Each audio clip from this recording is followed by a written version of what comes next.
What's going on, everyone? I'm Coach Arian here, back again for another episode of the TSG Podcast. Again, welcome if you are brand new to listening to our podcast, and welcome back if you have been following us. This is episode number 13. And in this episode, what I want to discuss is this idea of how to progress. So if you are a powerlifter or you just like training in the gym for strength, and obviously you want to then increase your numbers. You may want to increase your numbers for the power lifts. If you're maybe a weightlifter, you want to progress your numbers for weightlifting. If you're just doing general strength training, maybe you want to progress your weights, on the power lifts, on an overhead press, on your weighted dips, other things like that. So this concept can cover multiple groups. And so how can we actually progress as a lifter? What things do we need to be looking into that may have a big effect on it? And this is especially if you're someone who's like not genetically gifted or not an elite level lifter. There may be some people out there that are just elite level genetics and they can progress a lot more easily. And you may be able to notice that too when you kind of maybe compare yourself to other people in powerlifting or in the gym or whatever. You're like, oh, this person just gets stronger much more easily than me. And also someone who maybe is already at the elite level, it's probably not that many people are listening to this that are at the elite level. If they are listening to this, maybe they already know what works for them. They're already working with a coach and how to progress. But let's say you're more of a beginner, or maybe you're like kind of in that intermediate, you've been competing in powerlifting for a couple of years now. How can you continue to progress? Things may start slowing down for you as you get stronger and stronger. So how can we make sure that we continue to progress at a rate that we're comfortable with, and also make sure we're not stagnating or regressing? The first aspect to this is maybe we want to think about how can we define what level a lifter is at. And this is something that's very challenging, and people always try to think about, hey, should we do terms like beginner, intermediate, advanced, and what is considered beginner, intermediate, and advanced? Is it based on how long you've been training? Is it based on your actual age? Is it based on how fast you're progressing? Is it based on your dots or something like that? So it can be very challenging to use this method of what's considered beginner, intermediate, advanced. People may use different terms. There may be someone who does their first powerlifting competition and is super strong, and it's like, okay, they have elite level numbers, but then they're beginners to competing in the sport, and they may still be able to progress at a fast rate. Or you maybe have like a master's 4 lifter who is competing in the sport for the very first time, but their progression is going to be different just because they're already in their 70s. Maybe they've done other sports, maybe they've dealt with other injuries, and so they can't progress at the same rate, but again, they're a beginner in the sport. So it's hard to define it that way. We can also then look into maybe who are high responders and low responders. So for example, if we give two people the same program and one person puts 10 kilos on their squat and one person puts 2.5 kilos on their squat, maybe we say that 10 kilo jump is a fast responder or a high responder, and then the 2.5 kilo jump is a low responder. Again, that can be challenging because maybe there's different reasons for why they responded the way they did. It could be situational to that moment, like that time as far as whatever is going on in their life. Or even if it happens where you do the same program, let's say every single year, and one person continues to progress at 10 kilos and the other at 2.5 kilos, is maybe there's some other variables involved. So you can then maybe start looking into this very similar idea. Instead of calling it that they're high or low responders, we can just maybe change the term and say, okay, that's how they're currently progressing. So someone who's like currently progressing at a fast rate, someone who's currently progressing at a slow rate, someone who's currently stagnating, or someone maybe who is even regressing. So there's a lot of variables involved of why at that moment they are progressing at a fast, slow, negative rate. So what are some of these variables that we can kind of think about next? Because some of these variables may then give us hints of how to progress. So one of the variables, kind of like I've already said at the beginning, is genetics. Okay, that's something that we can't hide from or try and ignore, is that naturally there's some people that are more gifted for certain things, and some people that are not as gifted for certain things. And that's why people maybe naturally gravitate towards certain careers or certain subjects in school or certain types of art or certain types of sports. Some people gravitate towards basketball, football, soccer, or weightlifting based on maybe they have good genetics for it. They already have the good height for it. They have maybe good limb lengths for it. Maybe they have a good composition of fast twitch or slow twitch muscle fibers for it. Maybe they have already the mentality and mindset of what kind of grind that sport is. So there's going to be some genetics naturally involved in it. Now, you can't change your genetics. It is what it is. Whatever you're born with, you're born with. So it doesn't really matter as much knowing whether you have good genetics or not. Maybe you can look into how your parents, your grandparents did in a similar sport or similar aspect. Were they very muscular or were they not? To kind of maybe get an idea of whether you have good genetics or not. But again, it's something that we can't affect. Okay, it's just something we're born with. So it's not important for us to know whether we have it, because then we can't necessarily do anything to it. Like, hey, I want to progress more, but I can't change my genetics. At least not at this point in the human human timeline. Maybe in the future there'll be ways to really affect our genetics more than just like anabolic steroids or something like that, in order to kind of get better genetics and be able to be better at specific sports or those kind of things. The other thing could be, like I said, whether you're drug tested or you're not drug tested. So someone who, if we take the same exact person and we put them on certain drugs, theoretically they're going to progress at a faster rate. How much more it is, if they're going to progress 10% faster, 15% faster, 20% faster, it really just depends on, again, the person's genetics, what kind of program they're following, what kind of drugs they are taking, the amounts and all that kind of stuff like that. I don't know the details about any of that, but there's going to be some changes as far as how you respond. But if you take someone and you do give them things, they're going to be able to progress at a faster rate, at least for a certain time period. Then they may stagnate again anyways. Next variable we can kind of think about is caloric intake.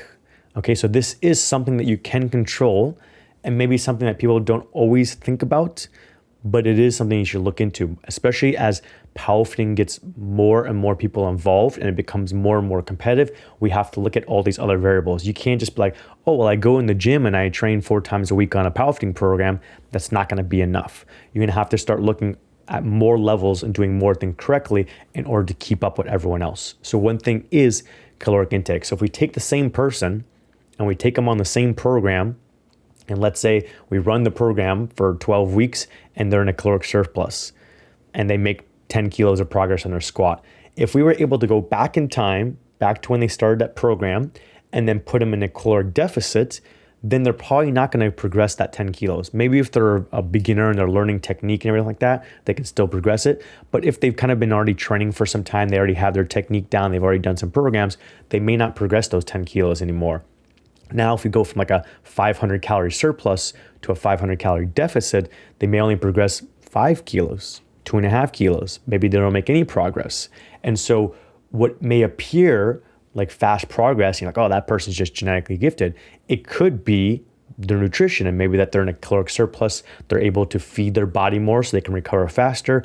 When they recover faster, then they can go harder in the next training session, force a bigger stimulus and a bigger adaptation, recover from that and continue to push. Someone who's in a deficit, fatigue may build up more, their body can't recover. Maybe they're even losing some muscle mass during that process. And so they have trouble recovering from workout to workout. Maybe they can't go up in weight. Maybe they fail some reps. Maybe they can't push their accessory work hard enough. So these little things start then leading to not progressing as much or even regressing. So that's another factor to kind of think about. Another important variable that I especially learned when I was at Florida State University is life stress. Okay, so your body's taking in all kinds of stress. It's not just lifting weights that is a stress. It is also taking in the fact that you may have other life stress as far as work, family, or anything else going on. And so why I recognize this at Florida State University as part of our weightlifting club is that we would have, for example, all of us train on the same days with the same equipment, oftentimes on the same exact program, and some of us would progress and some of us wouldn't progress at all. And what I noticed, for example, one of my friends who wasn't progressing is that he was in grad school at Florida State, which was more time consuming for him. It was more stressful for him. He had to go to classes and do research and teach and everything like that. And so he wasn't able to manage his stress as well compared to someone who's maybe like a freshman in undergrad and have a lot more time on their hands. And so by having this additional life stress on his body, it then made it more challenging for him to recover from the workouts, even if everything else was the same. Now, in reality too, for anyone who does have life stress knows that everything else isn't equal and it's just, oh, I'm stressful at work. Oftentimes that stress at work or school or family or whatever then bleeds into the other things. So for example, what we just mentioned as far as caloric intake is that then the life stress may bleed into not being able to prepare your meals, not being able to hit the calories that you want or the macros that you want, those kind of things. So you may do it the other way where you start eating more junk food and having high levels of fats and carbs and going over your caloric intake, or maybe the opposite where you just don't prepare food. You're just at university doing research and you just don't eat for like 8 hours. And so now you're very low on calories, very low on protein, those kind of things. So life stress, not only itself can affect you and limit how fast you are progressing, but then it can also affect these other things, which then just compounds further. And so for my friend, when he was in grad school, he wasn't really progressing in his numbers. We'd go to competitions, he was hitting the same numbers. Once he finished and he went and worked, and his work was an easier job actually for him than going through grad school, and he was able to manage his time better and everything else, then following the same program as someone who's been training longer and is actually older, he was able to progress faster. So his rate of progression actually increased later on in his training career and in his life just because of something like life stress. Another thing connected with this, sleep schedule. So how many hours are you sleeping, and is your sleep regular as far as the time you go to sleep and the time that you wake up? So that can affect you as well. Now, in the short term, it may not negatively affect you. So some people think like, oh, I had one night of bad sleep right before a competition or right before a big day. Typically, that's not going to affect people. Maybe it'll give you like some low energy, and then you have to just find a way to get through the energy, whether you're doing caffeine or like training with people or blasting some music. You can kind of get through that. But it's not going to have more of a big effect on how you progress unless it's more consistent, if it's more regular. Now, if you start compounding 4 days, 2 weeks, several months of poor sleep, then that can have much more negative effects on you and your ability to recover and your body to function properly. And then that's going to lead to slower progress. Another one is programming. So obviously I'm biased towards this one too, since I'm a powerlifting coach, and that's what I focus a lot on, is that I can give good programming to people to get them to respond to the training and get stronger. Is that, yeah, programming does matter. So you do need to figure out what works best for you at that time based on like a lot of these other variables that I'm discussing. And so if you're on a program that's not well built for you, let's say it's like too low volume, then you may not progress as fast. You had the potential to progress faster, but you weren't on the right program for you. And if you're able to go back in time and do a different program that fit you better, then you'd actually progress at a faster rate. So again, it's not necessarily training age or actual age or genetics or those kind of things. It's that you were on the wrong program that didn't give you enough of a stimulus, or it can go the other way. It can give you too much of a stimulus and your body can't recover from it. So some people that go on some crazy programs, even for me, like when I was in university, I tried out the Smolov squat program with a lot of my friends, and they were able to handle the 4 times a week frequency for squat and the amount of volume there was. I could not handle it. So I wasn't able to do the 4th session of the very first week as written. I was failing. And so what I had to actually do was kind of shift the weekly schedule and kind of push the sessions back. So I was kind of like squatting 3 times a week instead of 4 times a week and just shifting the sessions back. So I was actually following the training session as written, just with more rest days in between, because that program wasn't right for me. We were just doing it because we were just doing free online programs, whatever cookie cutter program is out there that felt interesting to us. And we're like, oh, cool, let's squat 4 times a week. We're going to get so strong at our squat. But it wasn't the right program for me at that time. Now, by doing the shift and changing the amount of rest days, I was able to then get through everything, and I ended up getting a lot stronger. But the program as it's self-written wasn't right for me. So you need to figure out what program works best for you in order to get the progression that you want. Another could be injuries as well. So whatever current injuries you have will then slow your progression. So for example, if you tweak your shoulder, you tweak your back, then you may be limited on being able to produce the right amount of force to maintain the same strength you had before. So you may have to pull back on numbers. Also, if there's pain, you may have to switch to different exercises, limit the range of motion. And so then maybe you are gonna lose some muscle mass, you're gonna lose some range of motion strength, you may lose some skill. And so that can then lead to regressing or just stalling out. So injuries that you're currently dealing with can affect your rate of progression, and also previous injuries. Some people come into the sport of powerlifting with absolutely no injuries, which is great. Some people come into the sport of powerlifting with previous broken bones or torn muscles or ligaments or whatever that can then limit them because the structure of whatever that joint or muscle, whatever is going to be different. And it may be weaker. There may be imbalances, differences in range of motion.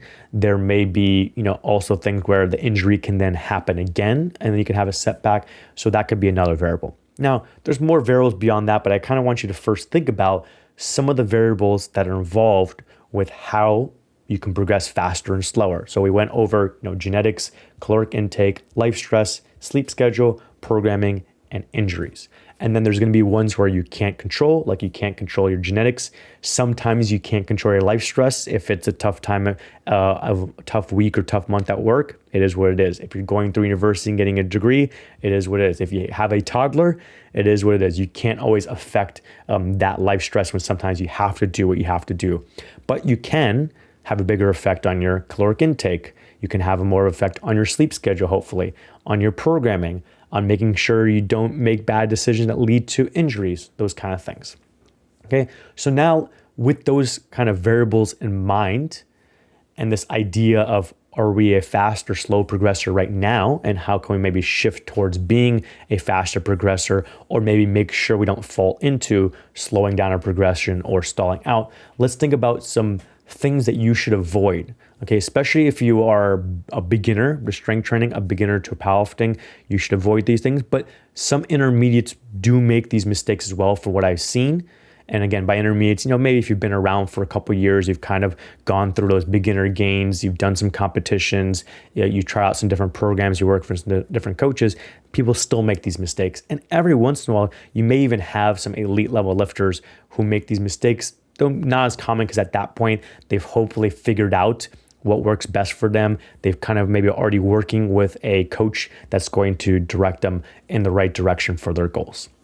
So first thing, I kind of put this into like 3 different things to avoid. So avoid copying elite lifters, avoid copying fitness influencers, and avoid copying non-tested athletes if you are a drug-free athlete. So let's break that down.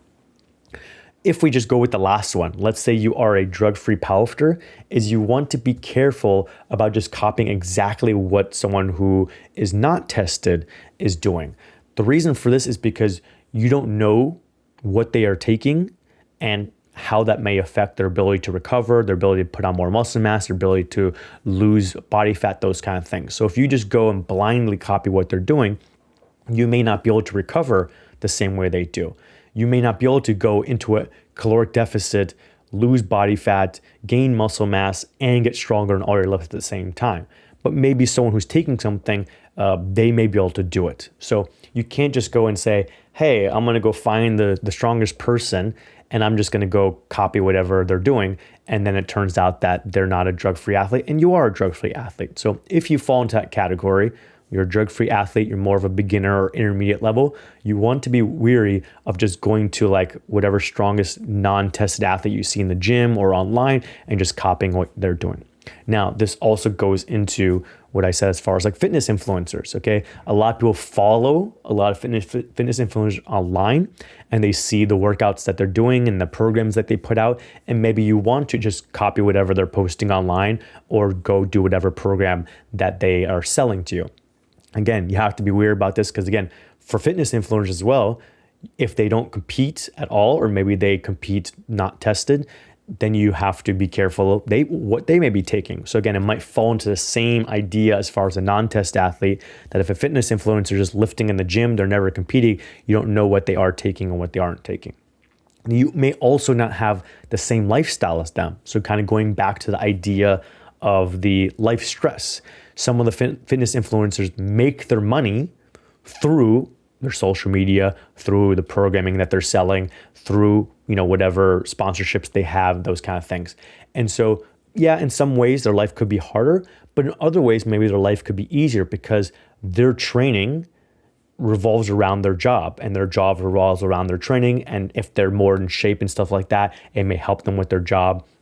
And then their job may allow them to have more privileges as far as training. So they may be able to schedule their training days and their training times throughout the day, whatever fits best for them. They may be able to schedule their sleep more easily. They may have like sponsors that give them maybe meal plans, stuff like that. So it's easier for them to hit the macros that they want. They might have access to, supplements and stuff like that can help them with hitting their macros as well. So depending on the fitness influencer and depending on your life, their life may be easier and less stressful in certain ways that then helps them to focus more on their training and to progress at a faster rate, follow certain programs that they can push themselves harder. And they may even be willing to push themselves harder and take a risk and make more sacrifices because, again, that's then leading to their making more money because that's what their job is.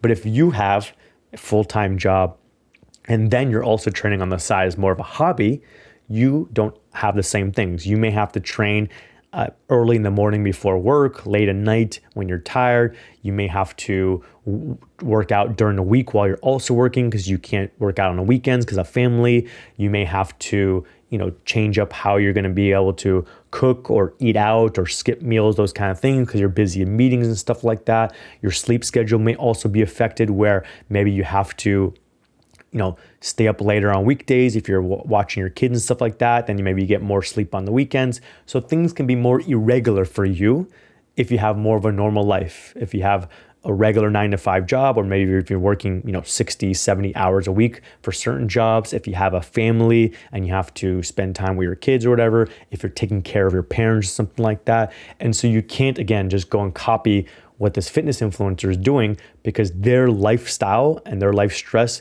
may not be the same as yours, and they may have things set up better so they can perform very well in training. You may have things that are going to negatively affect your training, and so you have to maybe be more strategic with the program that you follow to make sure that you can maximize your progress and not just trying to copy someone else to try and get their progress. And then the first thing I said, again, kind of similar idea, is when it comes to elite lifters. Even if they are your favorite drug-free elite lifter in IPF or whatever, you may not want to just blindly copy whatever they're doing, okay? And the main reason for this is that what they are doing now may not be what got them to that point. So even if you feel like you have like maybe similar build as this person and you have maybe starting at the same same age as this person, and you have maybe a lot of things common with this person, where they are now, maybe 5, 8, 10 years into their lifting career, is different than what they did to build up to year 5 or year 8 or year 10. The programming and the training and the ideas as far as what weight class they're going to be and everything else like that changes over their career, okay? So maybe over the 10 years, they've put on more muscle mass and gone up a weight class. Maybe over the years, they've gone from 2 times a week frequency on bench press to 3 times to 4 times. Maybe over the years, they've gone from doing conventional deadlift to sumo deadlift. So they've maybe made changes to their programming, their technique, their weight class, all those kind of things. And so if they're already here at this endpoint, year 10, and you're up here in the front at year 1, you don't want to just copy what they're doing at year 10. What you may actually would want to look into or talk to them is, what did they do when they're at year 1? How did they get from year 1 to year 2? What things did they do when they were first getting started, when they weren't as technically sound, as when they didn't have as much muscle mass, those kind of things. And maybe looking into what things of those could you implement into your year 1 to year 2 training. But you don't want to take their year 10 to year 11 training and just copy that into your first year and think that you're just going to make the same kind of progress as them and you're going to be an elite level lifter. Okay, so a lot of times when we see elite level lifters, we're seeing the endpoints. We're seeing how competitive they are now, how big their numbers are now, what kind of programming they're doing now. But oftentimes we forget about all the work they had to do leading up to it, all the ups and downs they had, all the injuries they dealt with, those kind of things, changes they've had to make. So you'd have to actually go and hear their story and hear what they do at the beginning and maybe see if you can implement any of those things from the beginning into what you're doing. But then even then too, maybe you aren't as elite as them. Maybe you aren't as genetically gifted as them. Maybe your life is different than them. So even if we knew what they were doing at the beginning, it may not be a right fit for you. But Again, that could work for you, but I would avoid just copying exactly what they are doing now just because they are strong now. And this happens, in other sports as well, or other fitness things. Like, for example, when it comes to CrossFit, you see the people in the CrossFit Games, and you may see them doing the CrossFit workouts in the CrossFit Games. And then you have people that are just getting into it and they're trying to get in shape, and they're like, well, that's the workout they did at the CrossFit Games, so I'm going to do the same thing and I'll look like them. But no, the people who did the CrossFit Games may have done other sports and then came into CrossFit and had to build up their skill, had to build up their conditioning, had to build up their strength and do lots of things to get to the point now where they can do those workouts at the CrossFit Games with those specific numbers and everything like that. So you don't want to just copy someone's endpoints. Okay, so that's kind of the first point there. Be wary of copying elite level lifters, fitness influencers, and non-tested lifters if you happen to be a drug-free lifter. And I'm sure most of the people listening to this are drug-free lifters, which is why I threw that point in there as well. Next thing is you want to be wary of jumping around between a bunch of different cookie cutter programs. And also, separate point, if you like working with a coach, be wary of just jumping around from coach to coach too quickly. So let's break this down. First, let's go over the cookie cutter aspect. So there are lots of cookie cutter programs out there. Some of them allow you to modify it a little bit. A lot of them are free or cheap, which makes it great, makes it very accessible to people to wanting to get into powerlifting or strength training, to be like, hey, let me at least just go look up like a basic beginner free cookie cutter program out there. Start doing that, see if I enjoy the workouts, see if I'm getting stronger, and then I maybe invest more money later on down the line. So it is great, but we don't want to just jump around, okay, randomly or without trying to look into it further, because there may be large changes in the programming from program to program, especially if they're not built by the same person. If this coach has a free program, that coach has a free program, this was some kind of old school program, this is some kind of new school program, there may be lots of changes in there. And what I mean by that is that there may be, for example, large differences in frequency. So for example, I told you I did the smaller program when I was in university, and that was 4 times a week frequency on squat. But you can also go out there and find old school cookie cutter programs that are 1 times frequency on squat. Now, you don't want to jump straight from 1 times frequency to 4 times frequency. Your body may not be able to handle it. You may deal with tendonitis. You may fail reps. You may get injured. You may not be able to progress. And also on the flip side, you wouldn't want to go do SPALA first and do 4 times a week frequency, and then maybe jump back down to 1 times frequency, because that drop in frequency, which will also most likely be a drop in volume, may then be a situation where you don't have enough of a stimulus for your body to adapt. So we don't want to just jump around all willy-nilly, randomly between cookie cutter programs. If you want to do them, okay, if they're free and you want to save money, or there's some cheaper ones you want to spend, $5-10 or whatever for an app and do some programs, is you want to try and be a little bit more strategic and a little bit more analytical and try and understand, where am I at right now? How many times a week have I been training? What kind of frequency I've been doing for each lift?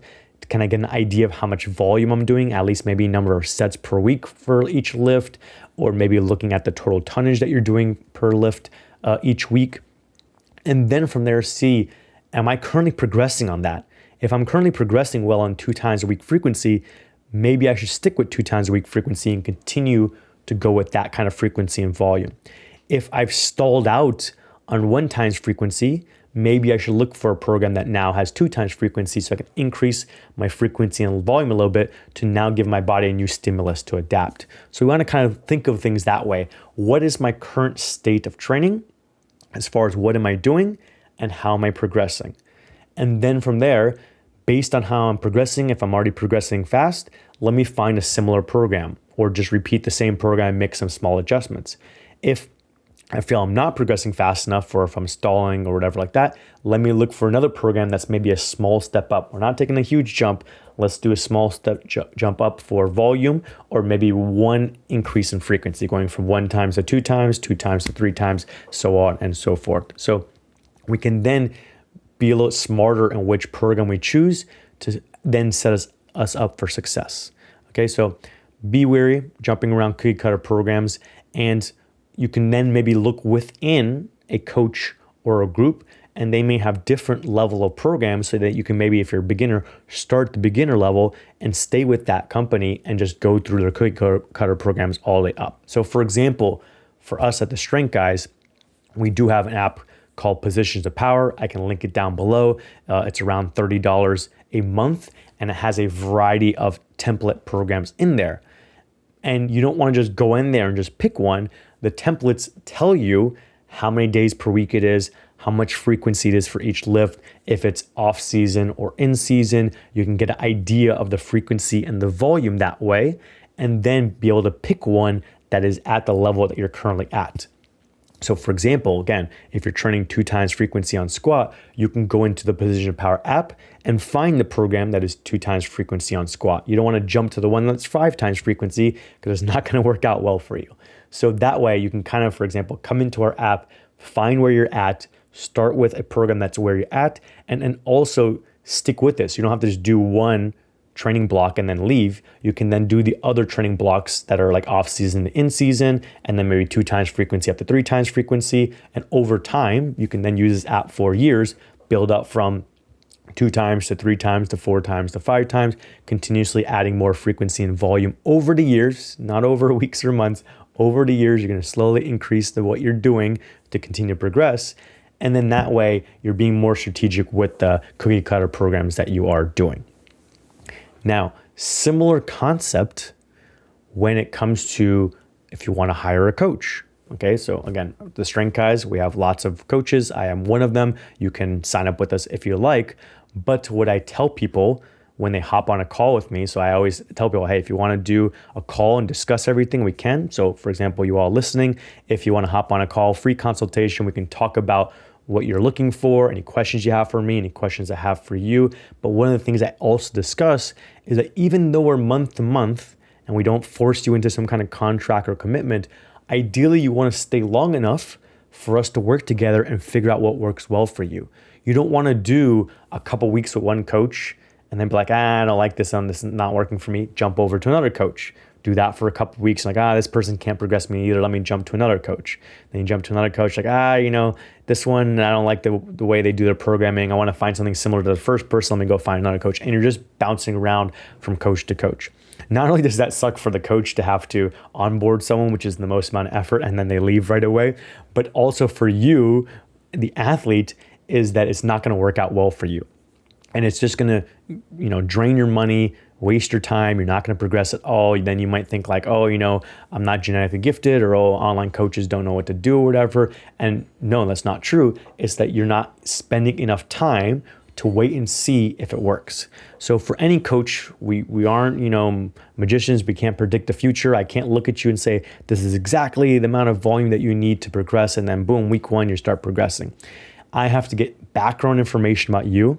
I have to use my knowledge and experience and come up with an idea. This is what I think will be best for you right now.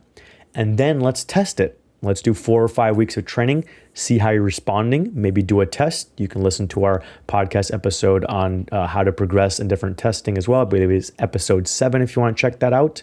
I go into actual examples in some of our slides for our mentorship as well if you want to kind of get into nitty gritty of that.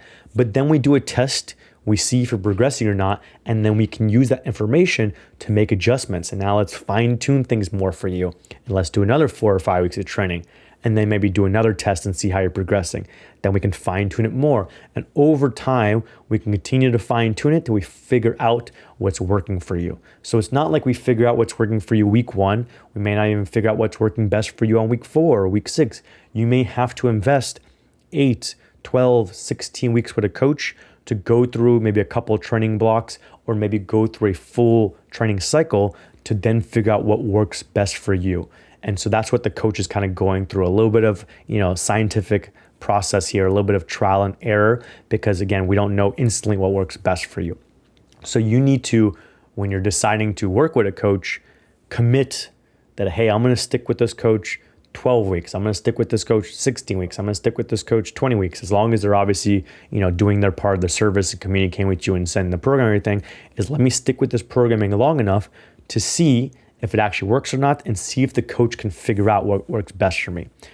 The other thing with this too is whenever you start with any coach, unless you're like a couple weeks out from a competition, which hopefully you're not signing up with a coach a couple weeks out for a competition, even though I've had to have done that sometimes in the past before, just emergency situations. But ideally, you're starting with a coach enough weeks out from a competition or in the off season where you don't even have a competition planned out.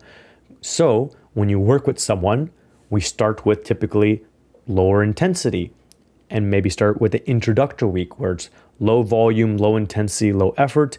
And then we start building up from there if we're going to build up volume, intensity, or whatever. So even like week 1 is going to be like an introductory week, which is almost like a recovery week or deload week for you. It's not going to be a challenging week for you to be like, oh, I'm already stronger after week 1. You're going to have to start with the easy week and then build to a more challenging week 2, more challenging week 3. Maybe week 4 becomes the hardest week, or week 5 becomes the hardest week. And then you really start seeing, okay, this is what the training is really going to look like.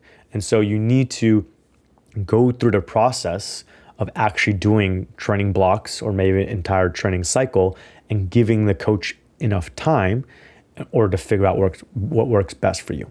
Okay. So again, be wary of the cookie cutter programs don't just jump around randomly between all of them. Try and analyze them, look into them, and see which one matches where you're at now and what you may need, whether you're progressing or not, so that you can make sure you're progressing at a fast rate. And also maybe looking into cookie cutters programs that build upon each other. So maybe looking into a singular coach or team. For example, like I said, we have the Position of Power app, so that you're doing programs that are similar style, but they're just increases in the frequency or volume to continue to challenge you more, so that you can more easily then know what works well for you, rather than jumping around between all different types of programs that are out there that may not align with each other at all. And then if you do want to work with a coach, make sure you give them enough time. So you have to commit that before I sign up for coaching with anyone, that I'm willing to commit this amount of time, which also means you're going to have to commit some amount of money to give the coach enough time to work with you and figure out what works best for you. And again, if you want to work with us, I have the information down below where you can check out our website, you can check out our services, you can check out our coaches, all the experience and accomplishments they have. For me personally, I can't speak on behalf of all the coaches for the Strength Guys, but for me personally, if you want to connect with me, we can do a call first. I usually do 15, 30-minute call like this on Zoom with an athlete and go over what are they looking for? What questions do they have for me? Do they want to see example programs that I have for my clients? Do they want to hear what I think they should do, what's best for them as far as how to progress in the sport, those kind of things. So you can always do a free consultation with me. I can put the links again down in the description, or you can message me on Instagram and we can set something up. Okay. Next point here is to be weary of sticking to a lower weight class for too long. Okay, so this comes back to the idea we went over at the beginning as far as the caloric intake, okay? And so a lot of people, I understand why people do it too, but a lot of people want to stick to a particular weight class. They're very focused on hey, this is the weight class I started and I want to stay there, or hey, I want to be known as being in this weight class. I don't want to be known as being in the higher weight class. Some people even, that's why they put in their Instagram handle where it's okay, Arian 83 kilos. So I can't go up to 93 kilos because I'm Arian 83 kilos. And so you're very committed to a certain weight class. And some people are also concerned, especially as you become more and more advanced and go to higher and higher level competitions, that, hey, if I go up a weight class, I'm instantly going to be not competitive. So if I'm let's say 6th place or 5th place in the 83s, I'm worried that if I go up to the 93s, all of a sudden I'm going to be 12th place or 15th place. So I don't want to go backwards. Let me just stay in the 83 kilo class and keep getting 6th or 5th. But that's not what actually happens in reality. And we can see examples of this. So, obviously there's examples of people cutting down weight classes, especially for Sheffield these days, and sometimes even for the World Championships, and people performing well, going from being 2nd or 3rd in a weight class, going down and being able to get 1st and do great things. But there are just as many examples, if not more examples, of people going up a weight class or multiple weight classes and being more and more competitive. So I wrote down some examples. One of the ones from, many years ago, if you guys haven't been around for 5+ years or maybe 10 years ago, Bryce Lewis is one that went up a weight class and it really helped him to get stronger and be more competitive and win a world title. More recently, Ashton Rauska is a lifter who's gone up multiple weight classes over the years, and he's continued to get stronger and stronger and has been competitive across multiple weight classes. On the women's side, if you look at Noemi Alibert, again, maybe if we go back 5 years ago or so, you can see the transition from the 47 to 52 kilo class and how much her numbers shot up and how she was able to dominate the 52 kilo class. We have someone like Joy Namani, who's been able to dominate multiple weight classes, but she's been able to, again, move up through the 52s into the 57s, even the 63s, and be able to put on more muscle mass and still be competitive, if not maybe more competitive, more dominant in higher weight classes. Another one would be Megan Scanlon, going up from 57s to 63s and even trying out the 69 kilo class. Again, someone who got second place in the 57 kilo class at Worlds, over time moved up to the 63 kilo class and was able to win a world title. So another person that was able to be more competitive by going up a weight class. And even if you are in the top weight class, so even if you're in the 84 plus or if you're in the 120 plus, you can see some athletes and go research and see their body weights. And some of those athletes where the body weights have increased over time. So for example, if we look at, two of the best, Jesus Oliveras on the men's side and Sonita on the women's side. Even though Sonita did not win this year, it was due to, deadlift lockout issues. But if we just go look at their history, you can see that increases in body weight have often led to increases in squat and bench press. For a lot of athletes, bench press typically is the most responsive to body weight increase or decrease, and then squat and deadlift is usually the least effective. And deadlift oftentimes, if you start getting too heavy, then that can lead to issues where maybe the bar gets stuck on your thighs or grip issues or getting into a position at the start. And so sometimes gaining too much mass can be negative for deadlift and losing body weight can be beneficial for deadlift. But oftentimes for squat and bench press, if you're putting on more muscle mass, then you're going to be able to increase your strength there as well. So then that can make you more competitive even in the 84 plus or the 120 plus. With those weight classes though, just caveat, you do have to be wary of going too much where it negatively affects your deadlift or going too much where it negatively affects your health. So you have to then be concerned about your health as well, because for most people, vast majority, especially people listening to this, you're doing powerlifting as a hobby, you're spending more money than you are getting out of it. So you don't want to just gain a bunch of weight and have health problems just so you can increase your bench press, or increase your squat or increase your total, that kind of stuff. So be aware about that for the 84 plus and the 120 plus with the deadlift and also your health. But in general, look at all these examples of top level lifters that have moved up a weight class and have been able to be more competitive and be able to achieve great things. There's going to be plenty of these examples as well for people who aren't elite level lifters. We just don't know them. We'd have to maybe go into open powerlifting and run some kind of, research, do some studying of like across all levels of strength, who has gone up a weight class and maybe increased their dots or gone up a weight class and placed higher at a national championship or world championship to get those names. But I'm sure there's plenty out there. Maybe some of you listening are some of those people out there. For myself, I did over time go up to weight classes because I am 5 feet 10 inches tall. And so for me, you could be, as far as filling out my body, maybe on the lower end, 93 kilo class. Some people may be up to 105 or 120 if they can put on more muscle mass. So over the years, I went from being, like 75 kilos in university trying to compete, and I was like 80 kilos when I was first competing, and I got all the way up to like 100 or 102 kilos. Now I did push it a little bit too much and got a little too fat, but I was able to put on more muscle mass as well, get stronger and be more competitive. For me, obviously I'm not world level or anything like that, but for me, I was able to get more competitive. And now I've lost the weight again, so I can like lose the body fat and be healthy, and my numbers have gone down. But even for me, putting on more muscle mass has helped me. So you want to be careful because you don't want to hold back your potential, how much muscle mass you have for too long, because that's going to hinder your progression. Okay, so if we want to have faster progression, we want to spend more weeks, more months, more years in a slight caloric intake and trying to put on more muscle mass so that we can help our body recover with the increase in calories and help us be stronger in the movements by having more muscle mass. Because in general, a bigger cross-sectional area to their muscle is going to lead to more strength. Okay, it has the potential for more strength. Obviously, you have to train the skill as well. But if you were able to take your quadricep muscle and went from this size and you're able to like double or triple it over time, then it's going to have the potential to squat more weight. So we don't want to hold ourselves back from putting on muscle mass, especially for too long. By staying in a caloric deficit for too long can then lead issues of recovery. And also, if you don't spend more of your prime years putting on muscle mass, it's going to be harder then for you to put on muscle mass when you're 40s, 50s, 60s. So you want to spend that time when you're more of a beginner and you're just getting into lifting weights or just getting into powerlifting, to allow your body to get more muscle mass and let that help you out later on in your career.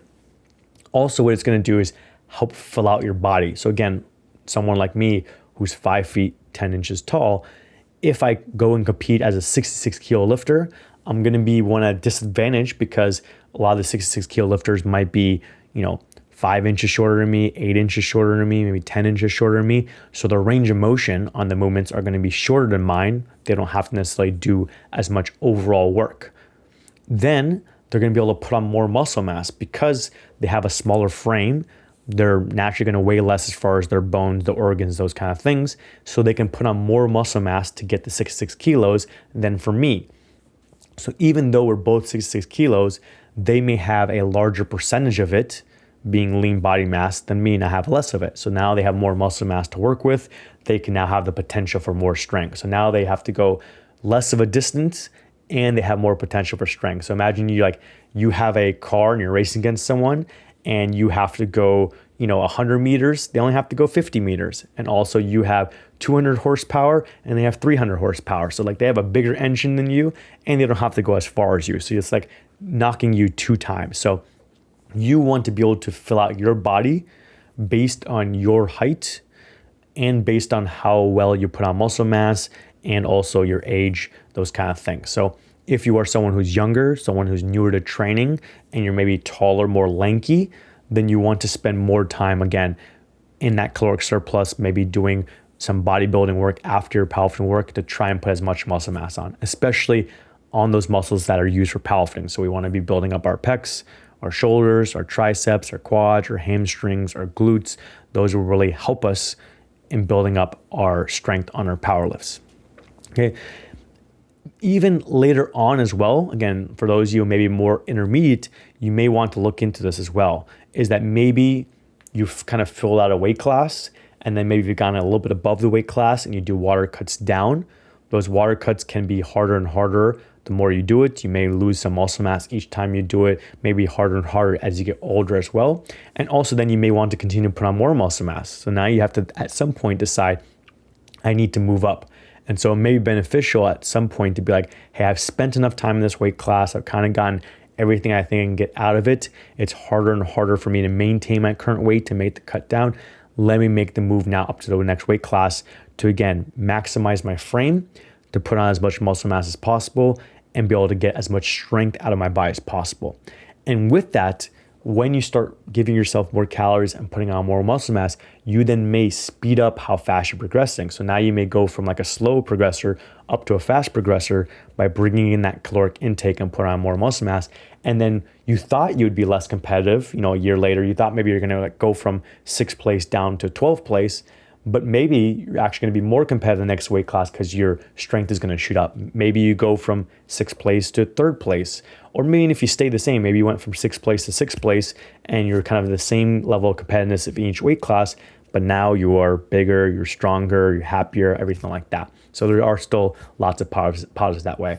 And as we've seen with some of these lifters that I went over as far as examples, some of them maybe were 2nd or 3rd place in a lower weight class. They went up to the higher weight class and they're able to become 1st place and be able to win and go to bigger competitions, break records, be much more dominant. If they had never done that because they were afraid, like, no, I need to stay in this weight class because that's the weight class that I am, or I need to stay in this weight class because I'll be less competitive with my total in the next weight class, they never would have achieved those things. You can't just assume that, like, if you have, like, let's say 500 kilo total and you move up weight class, you will also still have a 500 kilo total.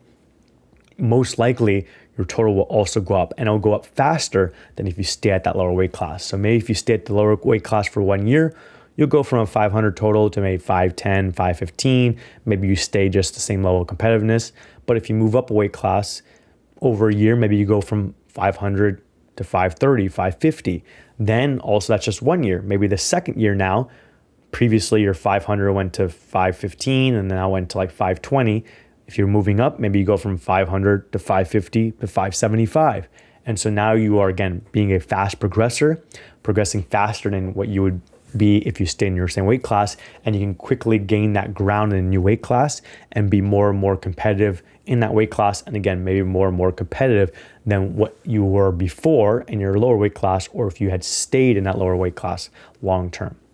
So things for you to think about for you all listening here, beginners and intermediates, is again, avoid copying people like elite level lifters or fitness influencers, or if you're a drug-free athlete, the non-test athletes. Don't jump around from cookie cutter program to cookie cutter program. Try and be more strategic with how you do it. If you're going to work with a coach, then again, be able to dedicate a certain amount of time and money to work with that coach and work through problems and come to a solution and figure out what works best for you. And also be wary of trying to force yourself to stay in a weight class for too long of a time period, just because you think that is the weight class for you, or you're scared to go up a weight class, or you're scared of how you may look or how you feel if you put on more muscle mass. Again, that's not to say that you should just like dirty bulk and put on a bunch of body fat, because obviously that may not be as beneficial for you. But we're talking about more of like a slight caloric intake to slowly put on more and more muscle mass. So with that, your health metrics may be just as good, if not better. You're going to get stronger. You're going to be feeling better, and you may end up becoming more competitive. So hopefully you guys like this episode. As always, please let us know your thoughts on Spotify or wherever you're listening. You can drop a comment of what you thought about this episode, your thoughts on how to progress, and the different ideas I went over. If you want to add on to it additional stuff, or give me your thoughts on the ones I did go over. If you want to hear me talk about anything else in the future, as always, please give us a 5-star review as well. We are thankful that you are all listening to this podcast over the last few months, and we're constantly getting more and more followers and more comments and everything like that. So we appreciate it very much. So that's why if you leave us a 5-star review, it'll help us get out to more people. If you share an episode with a friend of yours that you think will like it, obviously it'll help us get out to more people. And then we can continue to do this and bring on more ideas for you all that will hopefully be beneficial, bring on more coaches from TSG, or plans to bring on some TSG athletes, maybe some coaches and athletes outside of TSG as well. If you are someone that wants to come on our podcast, you can always reach out to me directly. Again, information for my Instagram, everything will be in the description. So you can reach out to me directly and say, hey, I want to come on. I want to talk about this topic, or hey, let's figure out a topic, whatever like that. And we can do that. Okay. So again, thank you all for listening. Hopefully you enjoyed it. Give us your feedback, as we will always appreciate any feedback for you.